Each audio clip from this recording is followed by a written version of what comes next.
নমস্কার, শুভ সন্ধ্যা। আমরা এই মুহূর্তে দাঁড়িয়ে রয়েছি এমন একটি জায়গায়, আপনারা দেখতে পাচ্ছেন প্রচুর মানুষ এই মণ্ডপে ভিড় করেছে। স্বাভাবিকভাবেই প্রশ্ন আসে, কোন সেই মণ্ডপ? নবদ্বীপের সবচেয়ে প্রাচীন একটি ক্লাব এবং জনপ্রিয় ক্লাব নবদ্বীপ রয়্যাল ক্লাব। সেই রয়্যাল ক্লাবের পূজা মণ্ডপে আমরা দাঁড়িয়ে রয়েছি এবং সেখানে আমাদের সঙ্গে রয়েছে বিভিন্ন কর্মকর্তারা রয়েছে, সম্পাদক রয়েছে, সভাপতি রয়েছে। আমরা এসেছি একটাই কারণ, যে এই প্রতিমা, এই যে আমরা যে প্রতিমা আমরা দেখতে পাবো একটু পরে, সেই প্রতিমা সেরা 10-এ স্থান করে নিয়েছে এবছর 2025 রাস সম্মাননা, অষ্টম বর্ষ রাস সম্মাননা 2025 পুরাতন মুক্তিযুদ্ধ পত্রিকার তরফ থেকে প্রতি বছরের আয়োজন করা হয়। এবছরে সেটা আয়োজন করা হয়েছে। সেখানে সামগ্রিকভাবে সেরা 10-এ স্থান করে নিয়েছে এই পার্থসারথী পুজো নবদ্বীপ রয়্যাল ক্লাব। আর অসংখ্য ধন্যবাদ এই সমস্ত কর্মকর্তাদের, আপনাদের সকলকে ধন্যবাদ জানাচ্ছি এই আমাদের পুরাতন মুক্তিযুদ্ধ পত্রিকার তরফ থেকে।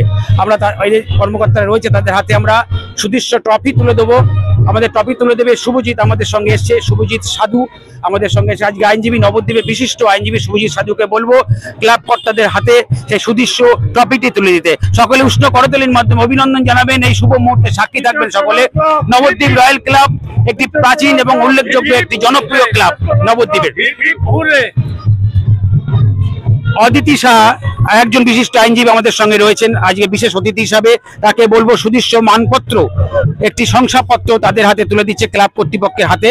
সুন্দর সময় সাক্ষী থাকছে আমরা নবদ্বীপ রয়্যাল ক্লাব। আমরা দেখতে পাবো প্রচুর মানুষ এসে গেছে আজকে এই প্রতিমা এবং মণ্ডপ সজ্জা দেখতে পাচ্ছেন, অসাধারণ সুন্দর মণ্ডপ সজ্জা। আমি ক্যামেরা পার্সন হর্ষকে বলবো মণ্ডপ সজ্জাকে দেখাতে এবং আমাদের প্রতিমা যে রয়েছে সেই প্রতিমাকে দেখাতে, সেরা কিছু উপহার দেওয়ার। এই জন্য আমরা চিন্তা ভাবনাটাকে সেভাবেই করি এবং শুধু নবদ্বীপবাসী নয়, আগত রাস পূর্ণিমা উপলক্ষে যত দর্শনার্থী তারা যাতে আমাদের প্রতিমা থেকে আনন্দ পায়, আমরা সকল সদস্য খুব সক্রিয়ভাবে এটা সার্থক করার চেষ্টা করি। এবারে থিমটা কি, এই যে পূজা মণ্ডপ করেছেন, কি থিমটা হচ্ছে সুপ্রাচীন ডোকরা শিল্প। এই ডোকরা শিল্পটা পরিসংখ্যান বলছে ইন্দাস ভ্যালি সিভিলাইজেশন, সিন্ধু সভ্যতার সময়কার, প্রায় 4000 বছরের পুরনো। সেই সময় মাটির ছাঁচ করে তার মধ্যে পেতল গলিয়ে এই ডোকরা শিল্প তৈরি করা হতো। তারপরে বহু বিবর্তনের পথে আজকে এই জায়গায় এসে দাঁড়িয়েছে। আমাদের পশ্চিমবঙ্গেও বহু জায়গায় সেই ডোকরা শিল্পীরা এখনো আছেন এবং তারা তাদের কৃষ্টি এখনো সেটা বজায় রেখেছেন। সেই নবদ্বীপ রয়্যাল ক্লাব আগামী দিনে আরো কিছু নতুন কিছু থিম বা নতুন কিছু ভাবনা নিশ্চয়ই দেখাবে নবদ্বীপ মানুষের, বিশ্বের মানুষকে রাস উপলক্ষে। অবশ্যই আমরা প্রতি বছরই চেষ্টা করি কোনো না কোনো নতুন থিম নিয়ে আসার।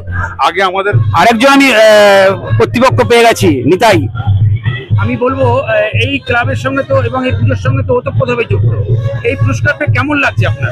আমরা খুব গর্বিত এবং আনন্দিত এই পুরস্কার পেয়ে, এবং আমার অশেষ ধন্যবাদ এবং শুভেচ্ছা মুক্তিযুদ্ধ পত্রিকাকে।